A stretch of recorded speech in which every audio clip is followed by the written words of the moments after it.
So, and do you see now moving? Yes, working. Okay, excellent.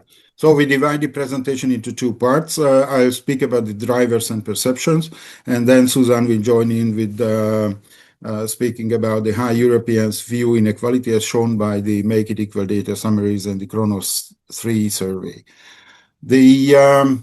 My part of the presentation will be focused on three different parts. First, what are the drivers of inequality? Then what drives inequality perceptions? And finally, how inequality perceptions fit in the policy cycle. The aim of this presentation is to introduce the audience into how the data set can be used, but also to help the researchers formulating hypotheses about the perceptions of inequality. In order to formulate this hypothesis, we need to understand the nature and kinds of inequality that researchers put into the focus of their research. So when we are talking about inequality, we are trying to solve an equation where the inequality itself is on the left-hand side of the equation, and the explanatory factors on the right-hand side. Broadly speaking, we have three different groups of factors that can define the extent of inequalities, especially if we are talking about income inequalities, which is in the core of most of the inequality research. I will turn back to this issue a bit later on. The first group of factors relates to the macroeconomic and institutional variables. The second group of factors relate to the population characteristics, the composition of the population, and the third group of factors obviously relate to the historic and contextual variables. I'm not going to show any further formula in this sense. I just wanted to start with structuring of our thoughts about the potential drivers of inequalities. In a paper which provided an in-depth overview of the results of a large number of multivariate, multi-country, and longitudinal analyses of change in income inequality, there has been identified 6 different factors that drive inequality change. The first is demographic and social structure. What we found is that education is largely reported equalizing factor. So the higher the general education level of the population is, the lower the inequalities are. When coming to assortative mating, it is disequalizing. When we talk about female employment, this is an equalizing factor, and the share of the single-headed households is disequalizing with regard to the demographic factors.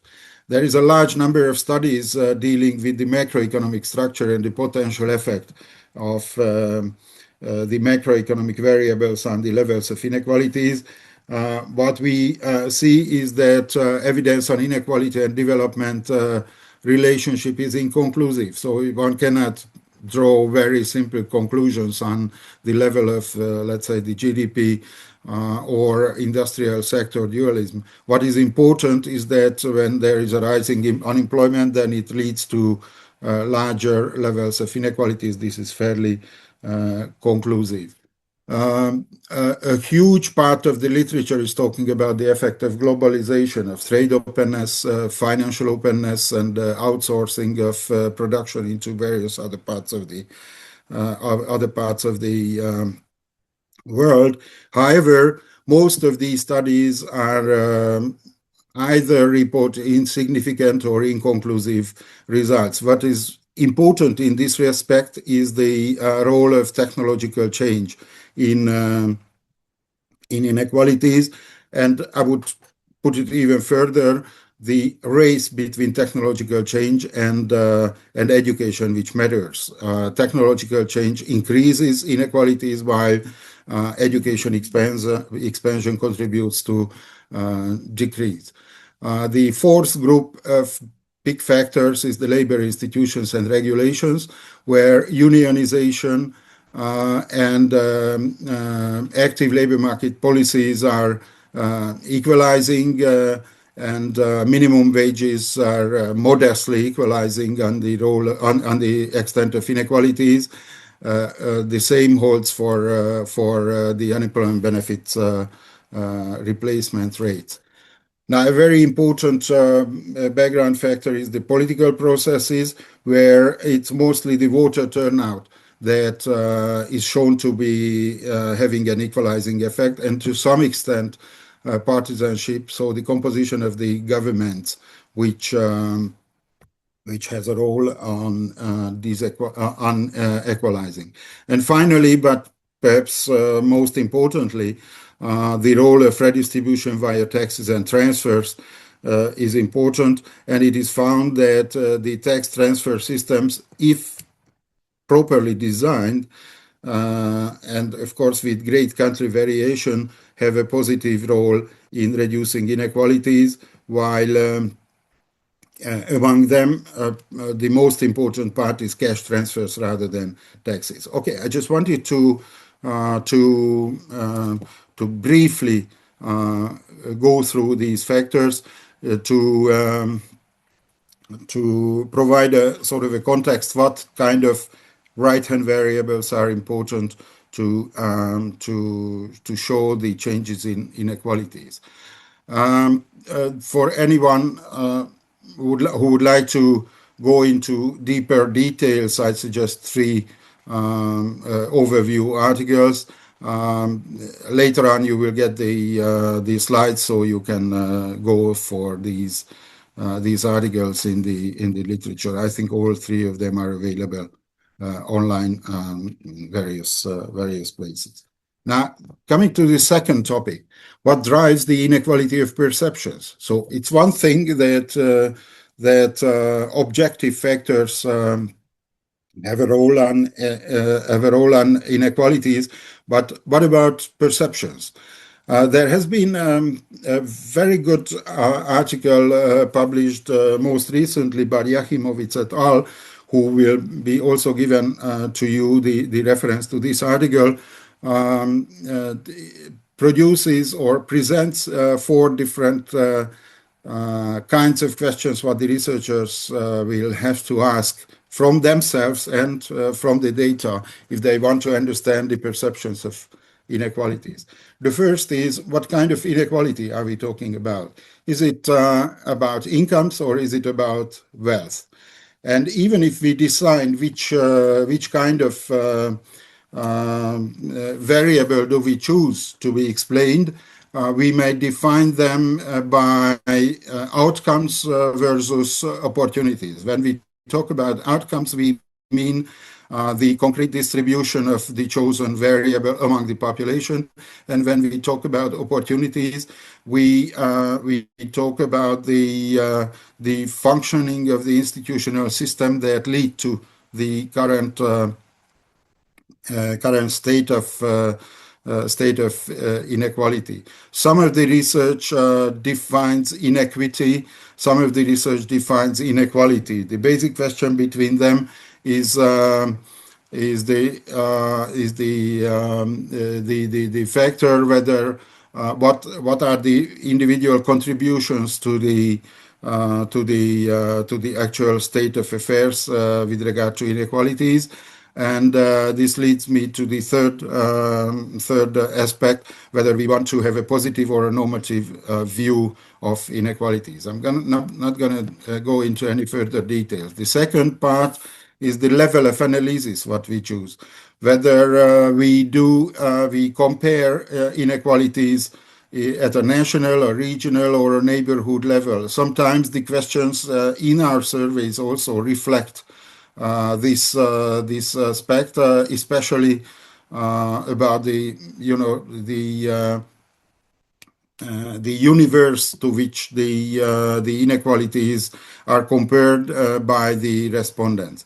The third aspect that should be mentioned here is what part of the what part of the distribution do we take into account when talking about inequalities? Some of the studies compare the top to the bottom, saying about, I don't know, the top 1% as compared to the the bottom 99% of the distribution, or other surveys compare the position of the median incomes as compared to the poor or to the rich. These are all sort of relative comparisons of certain parts of the inequality ranking. The most often used measure of inequality is a variance-based measure, when the values of the incomes for each and every member of the society are compared to each other, and a composite index called Gini is calculated out of these comparisons. Of course, this is when we talk about perceptions, the relative ratios are better comprehensible, I would say, than the variance-based measures. However, in many of the papers, it's the variance-based measures that are shown, perhaps because of the easiest understanding of this. I mean, easiest understanding for the researchers, but it's not very easy to understand for the respondents. Then the next kind of next aspect that we shall have to explore here is what comparison group, to whom and between whom do we try to understand the level of inequalities. It can be defined by various socioeconomic dimensions like age or gender or ethnicity or religion. So when people compare inequalities, they compare their incomes or relative positions across the life cycle, or across gender, or between various ethnic groups. However, a different understanding of inequality comparisons can relate to the various segments of the distribution, to the top and the top to the bottom and others. Now, the difficulty when we want to understand the perception of inequalities comes from the fact that the real, whatever we mean by real inequalities in the society, can be different from the measured inequalities. I mean, we have tools or instruments to measure inequalities, but they are never perfect. So they can sometimes truly reflect the real level of inequalities and sometimes not. So the first question mark which arises here is the relationship between measured inequalities and real inequalities. Of course, when we want to understand the perceptions of inequalities, then we need to somehow understand how people perceive the level of inequalities. And obviously, the respondents compare their perceptions to the real inequalities as they perceive the real inequalities, whatever real inequalities mean. And then the perceived and estimated inequalities shall have to be compared to the tolerated levels of inequalities. I mean, people have normative concepts about what do they consider fair for the level of differences between the society. Okay, in any moment in time, the distribution of preferences, there is also a distribution of preferences in the society. So when we measure that certain ratio of the total population is, I don't know, dissatisfied with the level of inequalities, then then we provide a certain ratio of the society. However, the level of tolerance towards the inequalities has an own distribution in the society. Some societies seem to be less tolerant towards inequalities, and some societies seem to be more tolerance towards inequalities. A classical comparison used to be the compare European societies to the American society. The American is much more tolerant to the level of the overall inequalities than the European societies, but among the European societies there are also large differences. I'm not going to. I'm just trying to explain what's in this table, but you can further explore this when you will see the slides.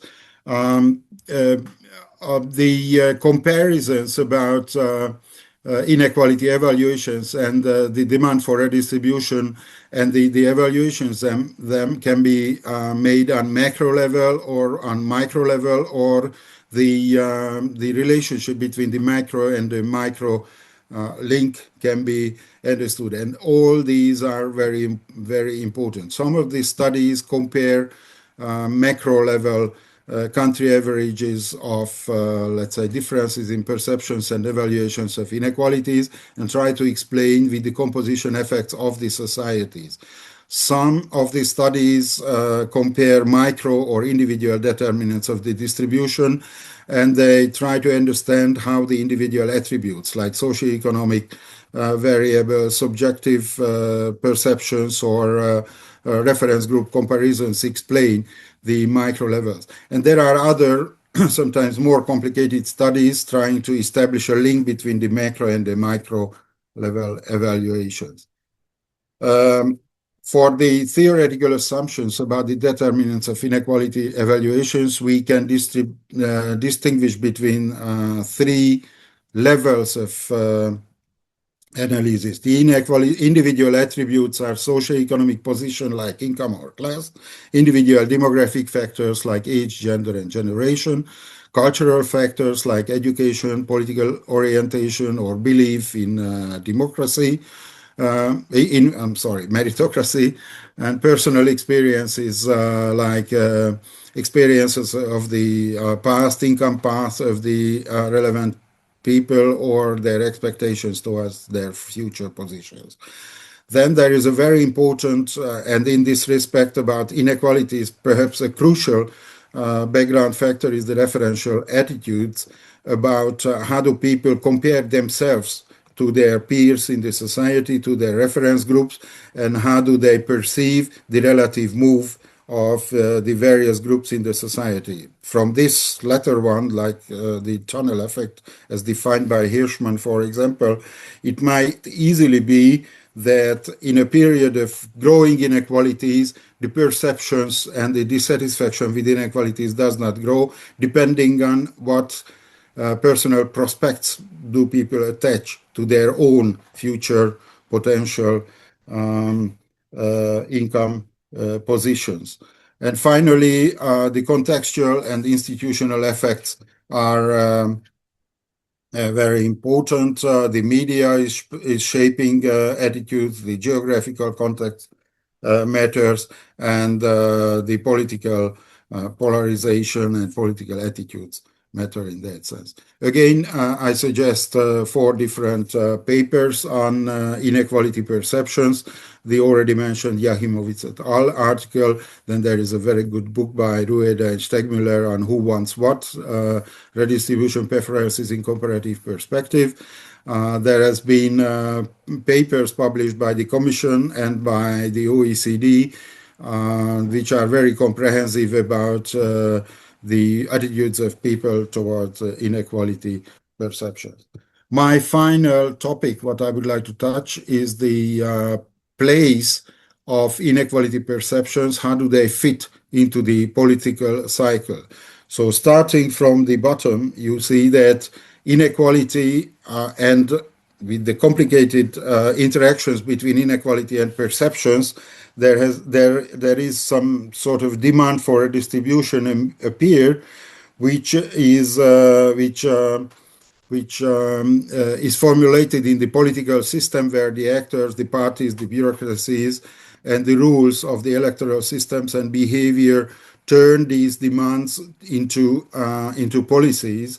And then comes the redistribution via tax and transfer schemes, regulations, and the effects of these redistribution have first order effects on, like, the overnight effects of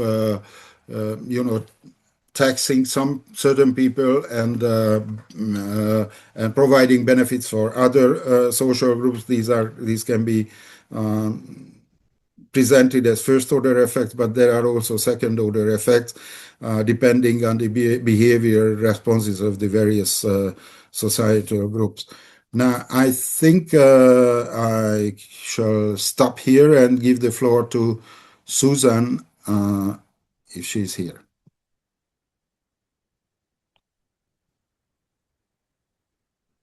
Hi, I am here. Thanks very much. I will share my slides right now. I intend to present and follow up on the work that István was speaking about, and to give some of the empirical results that we have using the data summaries and using the new Cronus 3 waves.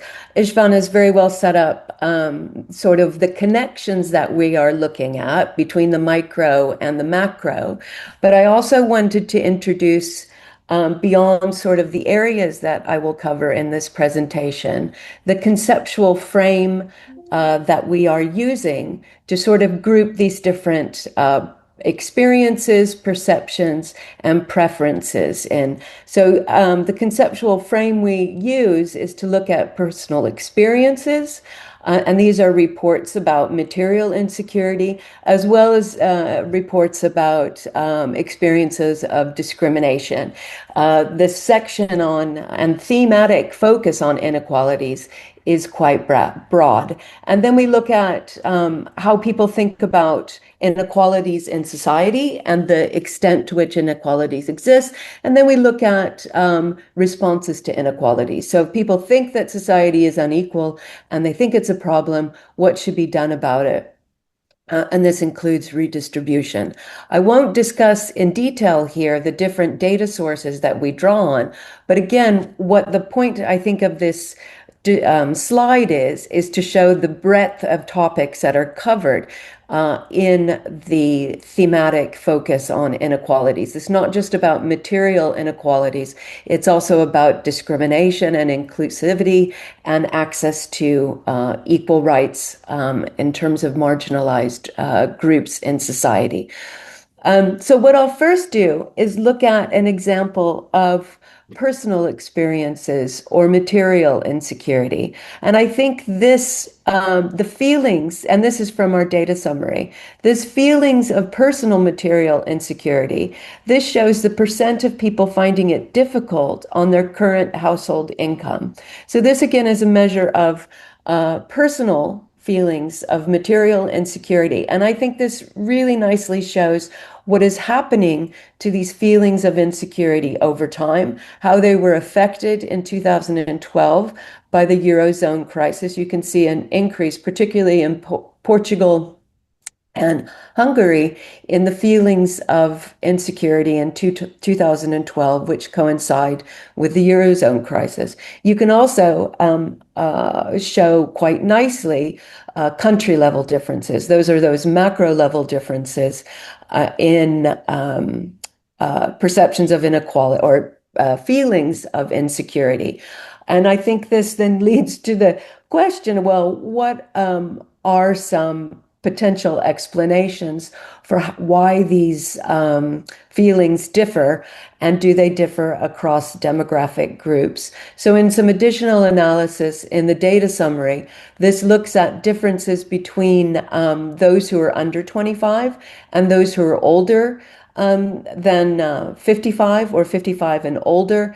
and then how that is varies across the country's level of severe material and social deprivation. As István pointed out, there are these perceptions and feelings of inequality and feelings of insecurity, but then there are also these objective indicators of insecurity. And what this plots the feelings of insecurity against is an objective measure of insecurity that comes from Eurostat, which is the number of people who they classify as experiencing material and social deprivation. So you can see there is a relationship between the two, these sort of objective indicators and the feelings of insecurity, but also quite a bit of variation, and that you see that the older age group is feeling more insecure than the younger age group based on these data.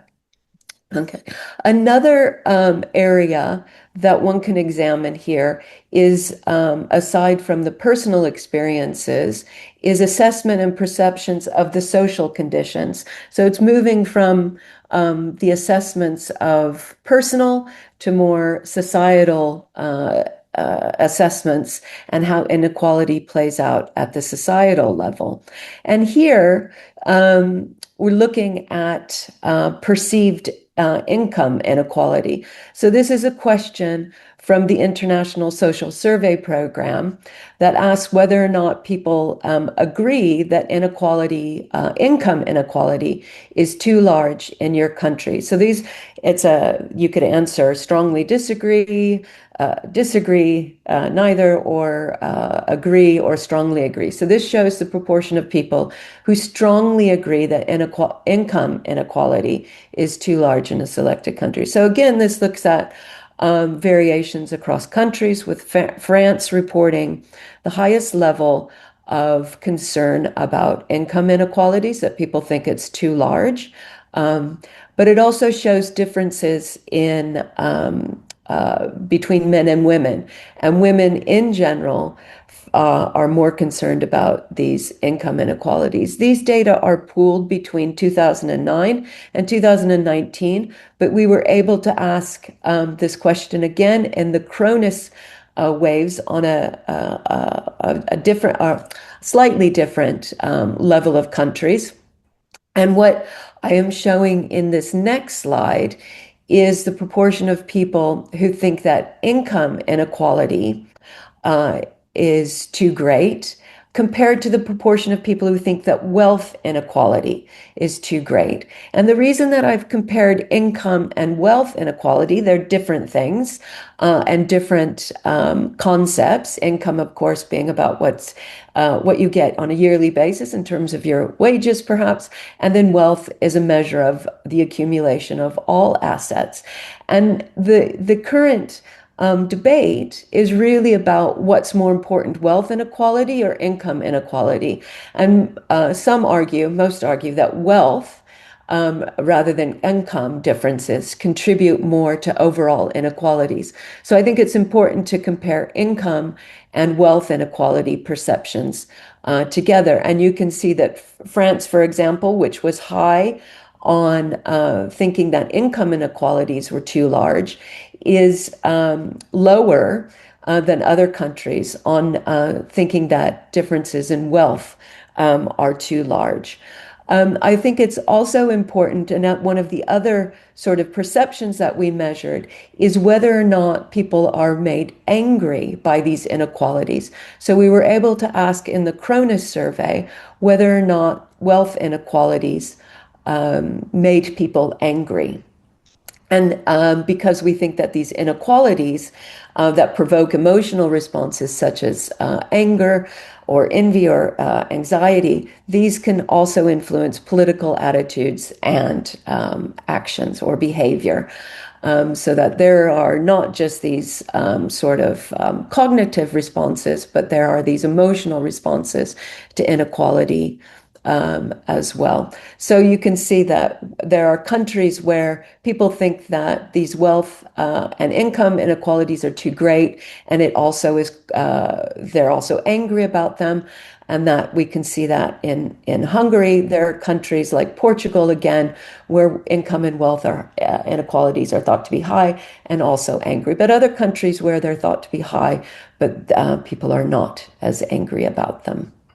Now, I've put this out a little bit out of order in my presentation, but it does follow on because we were talking about perceptions, individuals' experiences, their perceptions of societal conditions, and then how this might lead to policy responses. So what should we do? If people think that inequalities are too great, they're made angry by them, what should we do? One of the solutions is a wealth tax. And I'm particularly taken now about debates in the news about the wealth tax and what people are thinking about the wealth tax. And I've just grabbed two headlines from Europe about the debate in France on the wealth tax and whether or not it will drive wealthy people out of a country if they have other options. So we did ask a question about whether or not people agreed or did not agree, or supported or did not support a tax on the wealthiest households in the country. I apologize. This should be support or not support.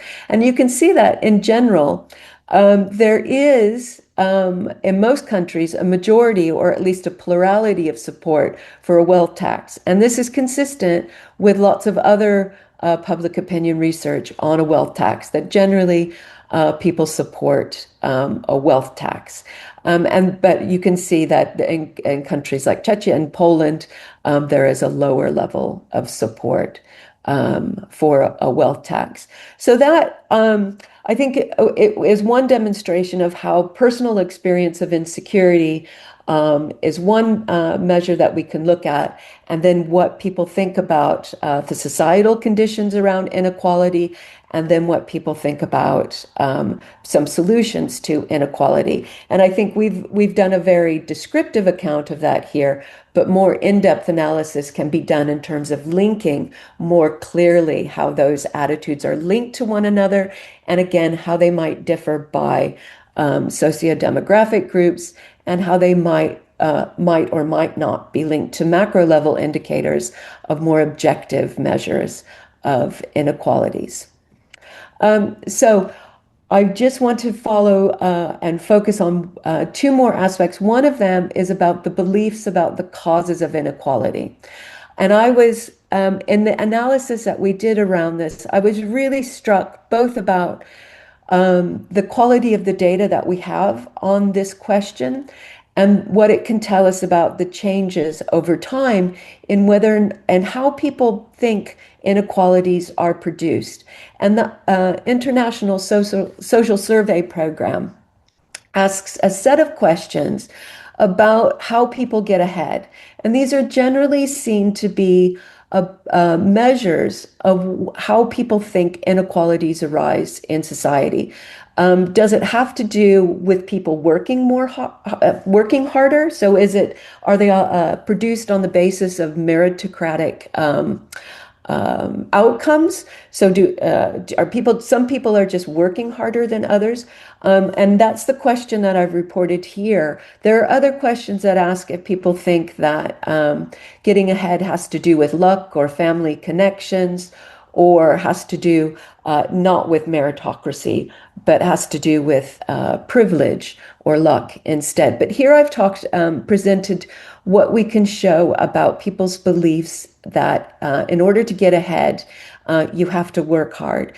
And I think it's quite striking in one sense that since 1987, when this question was asked in the ISSP, and until 2024, where we repeated it in the Cronus 3, is that for some, there's not a huge change in beliefs about meritocracy. And that seems to be amongst the low education groups, which is the dark green and the dark red. But amongst those with a high education, for both men and women, there's been a decline in meritocracy. And this might be problematic. And I put a paper here which talks about the paradox of inequality.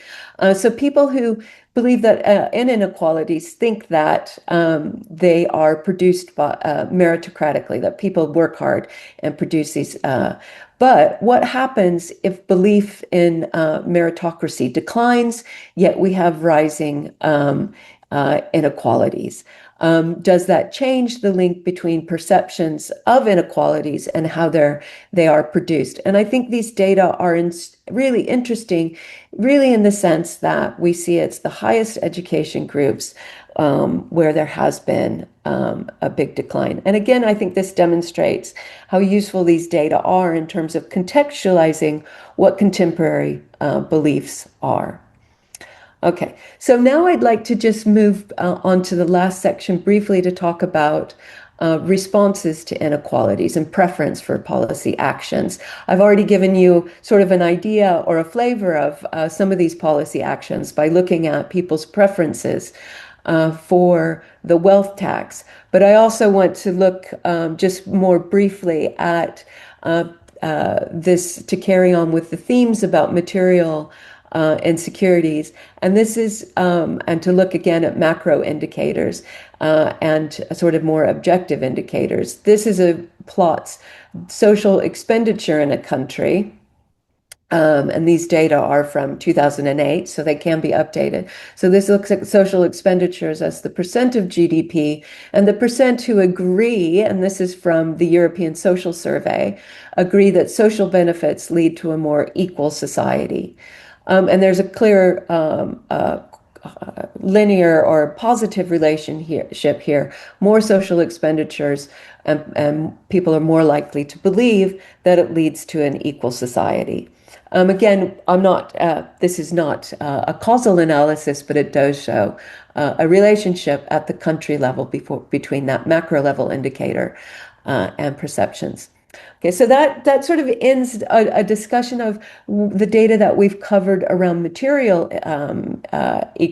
inequalities. And I just want to focus on that other area of inequalities, which is about equal rights, equality, and non-discrimination. Because I think one of the other very interesting points that we've been able to demonstrate, and others have also found this, is an increase in tolerance for gay men and lesbians. And there's a question that's been asked in the European Social Survey about whether or not gay men and lesbians should be free to live their own lives. And you can see that there's been an increase in the proportion of people who agree with that they should be allowed to live their own lives.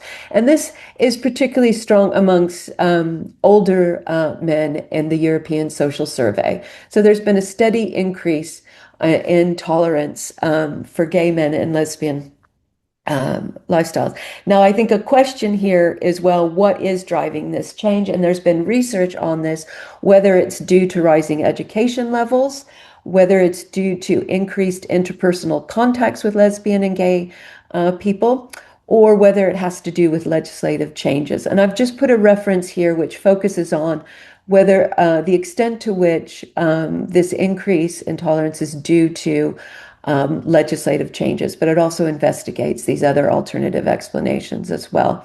As a follow-up to this, what we did is ask in Cronus whether or not, because one always anticipates that with increasing tolerance and increasing rights, that there is potential backlash. We see this in other areas of policy.